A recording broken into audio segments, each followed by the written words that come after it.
Yhwach, mababawi nga ba ang Quincy powers mula kay Ichigo at tuluyan na nga ba nitong masisira ang Soul Society, Wako Mundo at Human World? Ang i-recap nga natin ngayon ay Bleach Chapter 680.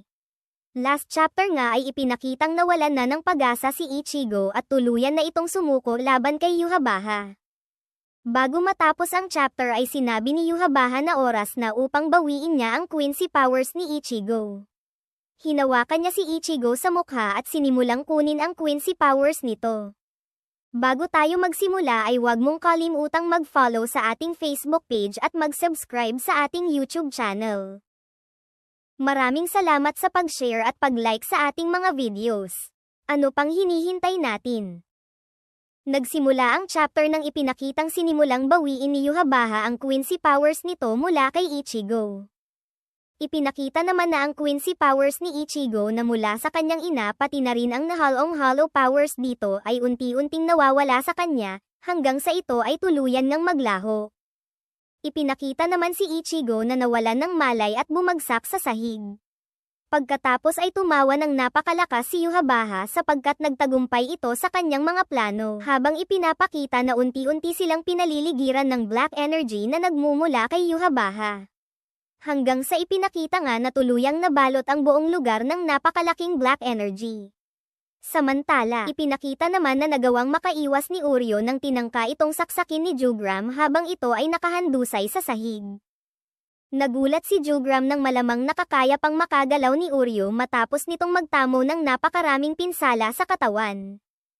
Tinanong naman siya ni Uryo kung tingin ba nito ay may pagkakapareho siya kay Ichigo at sa mga kaibigan nito. Pagkatapos ay ipinaliwanag niya kay Jugram na noong simula ay pinilit niyang maging kalmado at sinubukang balansehin ang mga pangyayari bago gumawa ng mga desisyon. Ngunit sinabi nito na si Ichigo ay naiiba sa kanya dahil si Ichigo ay isang hangal, sapagkat sa oras na maisip ni Ichigo na kailangan nitong magligtas ng buhay ay gagawin niya ito nang hindi man lang iniisip kung ano ang maaring mangyari sa kanya. Sinabi pa niya na si Orihime, Chad, Rukia at Renji ay ganoon din mag-isip tulad ni Ichigo. Pagkatapos ay sinabi niya kay Jugram na kung tingin nito sa kanya ay isang hangal na wala itong pinagkaiba kay Ichigo ay sobrang ikatutuwa niya iyon. Sinabi naman ni Jugram na hindi nito maintindihan kung ano ba ang mapapala ni Uryo bakit napili nitong kumampi kay Ichigo at sa mga kaibigan nito. At sinabing wala naman itong napala sa napakatagal na panahon na pagsama nito sa kanila. Walang-wala ito kung ikukumpara sa kapangyarihan na ipinagkaloob sa kanya ni Yhwach. Kaya naman marapat lamang na itaya nito ang kanyang buhay hindi sa mga kaibigan nito kundi kay Yhwach lamang. Sumagot naman si Uryo at sinabing nagdesisyon siya na piliin na makasama sila Ichigo hindi dahil sa meron itong malaking pakinabang sa kanya, kundi dahil ito ay ang matatalik niyang mga kaibigan. Sobrang ikinagalit naman ni Jugram ang sinabing iyon ni Uryo. Sinabi ni Jugram na sa kabila ng pagkilalang ibinigay sa kanya ni Yhwach ay hindi naman pala ito handa na isuko ang lahat para sa kanya, kaya naman ang nararapat lamang sa kanya ay mamatay. Nang biglang may puting liwanag na tumama kay Jugram na sobrang ikinagulat nilang dalawa. Sa pagkakataong ito ay inactivate na ni Yhwach ang kanyang Oswalon upang bawiin na ang kanyang kapangyarihan mula sa mga Stern Reader, senyales na hindi na niya kinakailangan ang mga ito. Pagkatapos ay sunod na ipinakita si Gerard na tinamaan din ng liwanag ng Oswalon at nagsimulang maging kalansay dahil sa epekto nito hanggang sa ito ay bumagsak sa lupa. Ipinakita naman na patuloy ang pag-agos ng kapangyarihan pabalik kay Yhwach.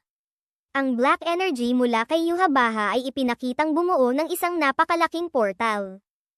Sinabi ni Yhwach kay Ichigo na sa puntong ito ay hindi na niya kailangan si Ichigo pati na rin ang mga Stern Reader.